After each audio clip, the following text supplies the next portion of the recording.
بسم اللہ الرحمن الرحیم۔ میں غلام اکبر اپنی آج کی بات کے ساتھ کافی دنوں کی غیر حاضری کے بعد آپ کی خدمت میں پیش ہو رہا ہوں۔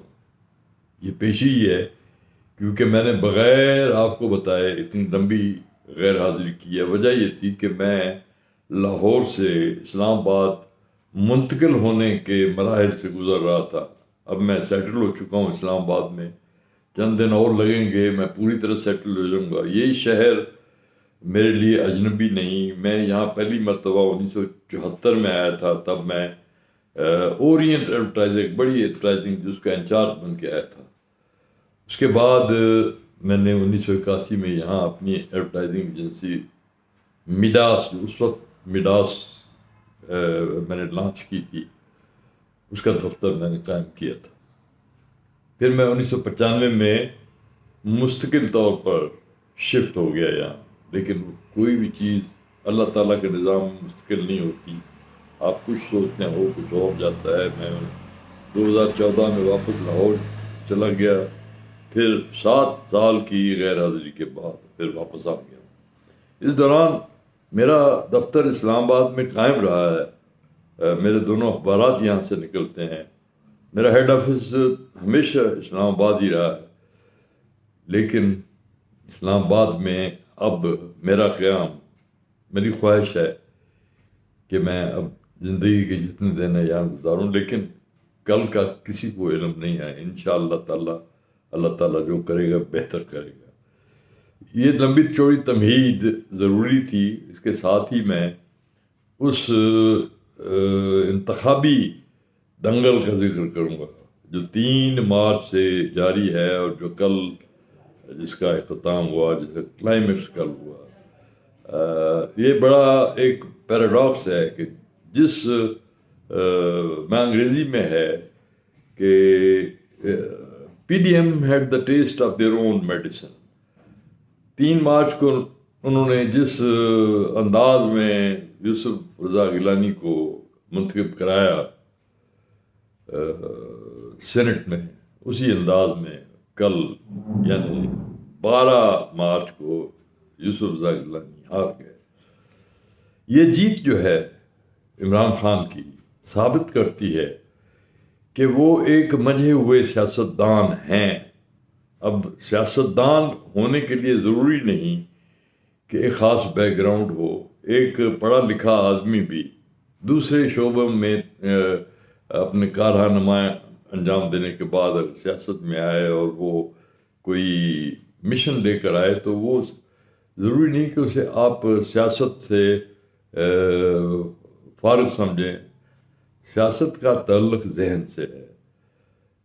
میں یہاں کہنا چاہوں گا، یہ بات میں آج بڑے زور سے کہنا چاہتا ہوں کہ ہمارے ملک میں سیاستدان ایک ایسے طبقے کو کہتے ہیں جس کے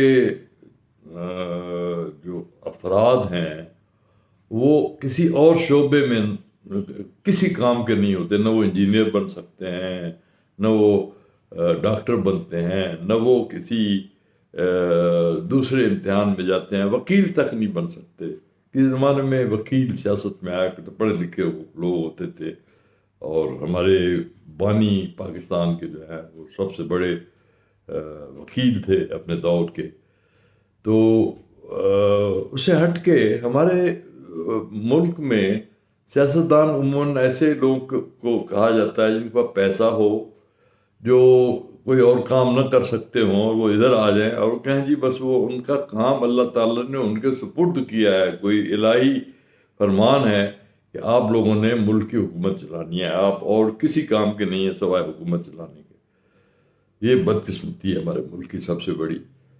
تو جو لوگ اس سے ہٹ کے آئے ہیں، ذوالفقار علی بھٹو بیسیکلی ایک وکیل تھے، ایک بہت بڑے وکیل تھے، وہ سیاست میں نہ ہوتے تو کہیں بھی جاتے، وہ بڑے آدمی بنتے۔ عمران خان بہت بڑے کرکٹر تھے، اور انہوں نے سیاست کو اڈاپٹ کیا ایک مشن کے طور پر۔ سیاست کو ایک مشن کے طور پر قائد اعظم محمد علی جناح نے بھی اڈاپٹ کیا تھا۔ ہمارے بہت سے بڑے لوگ جو ہیں نا وہ وکالت سے آئے سیاست میں، اور وہ یہ ایک لاجیکل بات بھی ہے کیونکہ سیاست کا سب سے بڑا شعبہ قانون سازی ہے. اس کے لیے پارلیمنٹ میں لوگ جاتے ہیں، ہم اسے نیشنل اسمبلی کہتے ہیں، سینٹ بھی اسی زمرے میں آتی ہے. سینٹ کے بارے میں کہا جاتا ہے کہ اس میں زیادہ تر بہت ذہین اور سمجھے ہوئے لوگ جاتے ہیں، پروفیشنل جاتے ہیں، اور جن کی نظریں دور تک دیکھتی ہیں، جو عمیق بینی سے ملک کے مسائل کے بارے میں قانون بناتے ہیں اور مشرِ راہ بنتے ہیں، میں یہ کہوں گا. لیکن پاکستان میں ایسا کچھ نہیں ہے. پاکستان میں سیاست دان ایک طبقہ ہے جن کا پیسہ بہت ہوتا ہے. اتنا پیسہ ہوتا ہے کہ وہ جس کو چاہیں خرید لیتے ہیں، خریدتے رہتے ہیں. ابھی جو کچھ آپ نے کھیل دیکھا، میں سمجھتا ہوں میڈیا پہ یہ کھیل آپ ضرور دیکھتے ہوں گے. لوگوں کے کس طرح سے لہجے بدلتے ہیں، آوازیں بدلتے ہیں، نظریات کس طرح سے بدلتے ہیں، سوچیں کس طرح سے بدلتی ہے. یہ سب پیسے کا کھیل ہے. اور اس میں کون کون شامل ہے، کون کون اس سے مبرہ ہے، میں اس بارے میں کچھ نہیں کہوں گا. آج میں بڑی مختصر بات کرتا ہوں. میں مبارکباد دینا چاہتا ہوں عمران خان کو کہ انہوں نے ایک مشکل مرحلہ طے کر لیا ہے. اب ان کے سامنے کوئی بہت بڑا پہاڑ مشکلات کا نہیں کھڑا. انہیں اب بڑے آرام سے ذرا سختی کرنی پڑے گی. انہیں قانون کا احترام کرانا بھی ایک حکمران کی ذمہ داری ہے. یہ گڈ گورننس جو ہے وہ اور کیا چیز ہوتی ہے کہ وہ قانون کا احترام کرایا جائے.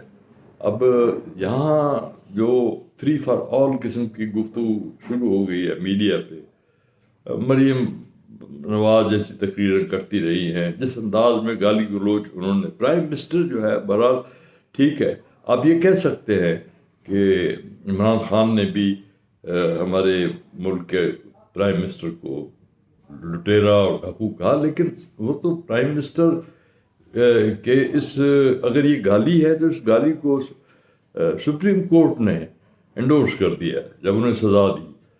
اور یہ میں تو سمجھتا ہوں کہ یہ اچھی بات ہے کہ ہمارے یہ لوگ جو اس کام میں شامل ہیں، شریک ہیں، وہ اس کو گالی تو سمجھ رہے ہیں. یہ اچھی بات ہے.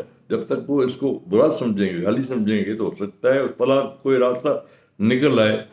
اب عمران خان جو ہیں وہ ڈیفینیٹلی انہوں نے لگی لپٹی کے بغیر، میں ذاتی طور پر اس قسم کے لہجے میں بات نہیں کروں گا، لیکن خان صاحب جو ہیں وہ بہرحال میں ان کو جانتا ہوں. ایک دفعہ ہماری گفتگو ہو رہی تھی زرداری صاحب کے بارے میں. میں زرداری صاحب ہی کہتا ہوں.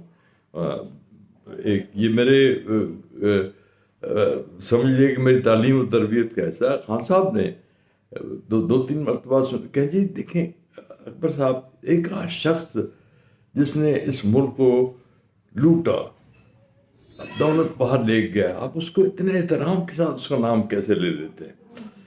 میں نے کہا یہ آپ کی بات بالکل صحیح ہے، لیکن ہمیں بہرحال بعض چیزیں ایسی ہیں جس کے بارے میں ٹریننگ میری ایسی ہوئی ہے. آپ خوش قسمت ہیں کہ آپ دھڑلے سے وہ بات کہہ جاتے ہیں جو آپ کہنا چاہتے ہیں. ہم جو ہے ذرا احتیاط برتتے ہیں. میں اپنے بارے میں بات کر رہا ہوں. تو خان صاحب نے بیسیکلی کبھی کسی کو گالی نہیں دی، جو وہ محسوس کرتے ہیں بول دیتے ہیں. یہ لوگ جو ہے، مریم نے جس انداز میں تمسخر اڑایا ہمارے وزیر اعظم کا، یہ بہت شرمناک. اب یہ کھیل نہیں ہونا چاہیے. پاکستان کو آگے بڑھنا چاہیے. میں اپیل کروں گا ان عناصر کی جو گورننس میں بڑی مرکزی حیثیت رکھتے ہیں، شروع سے ہی رکھتے چلے آئے ہیں، میں ان کا نام نہیں دوں گا، سب لوگ جانتے ہیں، کہ وہ اب اس کھیل کو نہ ہونے دیں. They should intervene for the good of the country. ضروری نہیں ہے کہ ہم سیاستدانوں کے رحم و کرم پہ اس ملک کو چھوڑ دیں، اور سیاستدان بھی وہ جن کا ایک ہی کام ہے پیسہ بنانا، مال بنانا، اور پھر اگلے انتخابات کی تیاری کرنا، لوگوں کو خریدنا. یہ خرید و فروخت کا کاروبار اب ختم ہونا چاہیے. میں گزشتہ دنوں ڈاکٹر اسرار احمد کے ایک ویڈیو سن رہا تھا، وہی باتیں جو میں لکھتا رہا ہوں. مجھے خوشی ہوئی کہ انہوں مجھ سے پہلے وہ کہہ چکے ہیں کہ اس ملک کو اب صدارتی نظام کی ضرورت ہے. یہ parliament system has failed, it is miserable. اس کے ساتھ چپکے رہنا اس ملک کے ساتھ بہت بڑی بے انصافی ہوگی. خدا کے واسطے ہٹ جائیں اس سے. قائد اعظم ہٹ گئے تھے جون 1947 میں. ان کے جو انہوں نے نوٹس لکھے ہیں اس میں کہا کہ پاکستان کے لیے سوٹیبل نظام ہی صدارتی نظام. اس میں دیکھیے ایک صدر جو آتا ہے اس کو کوئی بلیک میل تو نہیں کرتا، اس کے ساتھی بلیک میل نہیں کرتے. وہ ٹھیک ہے، وہ انڈیپینڈنٹ فیصلے کرتا ہے، کانگریس کے سامنے جواب دہ ہوتا ہے. درست ہے یہ ساری باتیں، لیکن کانگریس کے کسی ایک فرد کے سامنے نہیں. یہاں تو ایک ایک آدمی اپنے ووٹ کی قیمت انڈائریکٹلی یا ڈائریکٹلی وصول کرتا ہے. یہ کھیل اب ختم ہونا چاہیے. خدا را اس کھیل کو ختم کرے. یہ میرا پہلا پروگرام ہے اسلام آباد سے. انشاءاللہ میں اب اپنے اس یوٹیوب چینل کو ذرا پروفیشنلائز کروں گا. ابھی تو میں جب میرا موڈ ہوتا ہے کمرے میں بند ہو کے اپنا موبائل سامنے رکھتا ہوں اور بول دیتا ہوں جو کچھ میرے ذہن میں آتا ہے. میں نے کبھی لکھا ہوا نہیں بولا، میں جو میرے دل میں ہوتا ہے میں بول دیتا ہوں. تو آج کا میرا پروگرام اتنا ہی ہے، اسی بات تک محدود ہے کہ let us look forward to a new future for Pakistan, a new constitution. New future کا مطلب نیو کانسٹیٹیوشن جو ہے. یہ 1973 کا آئین جو تھا، یہ میری رائے میں یہ ایک انٹرم ارینجمنٹ تھا. اس اسمبلی کو قانون سازی کا حق حاصل نہیں تھا جس نے بھٹو کو منتخب کیا، کیونکہ وہ تو ملک ٹوٹ گیا. جس 1970 میں جو انتخابات ہوئے تھے ان کے وہ یونائٹڈ پاکستان کو آئین دینے کے لیے ہوئے تھے، وہ نہیں ہوا.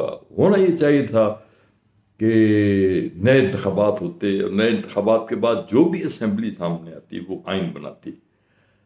کبھی بھی پاکستان میں ریفرینڈم نہیں کرایا گیا آئین کے مسئلے پر. چھوٹی چھوٹی باتوں پہ دنیا میں ریفرینڈم ہوتے ہیں، اور اتنا بڑا مسئلہ ہے، ہماری زندگی اور موت کا مسئلہ ہے، اور ہم تیار نہیں، کیونکہ اس ملک پر سیاستدان قابض ہیں. لاہور ولا قوت الا باللہ.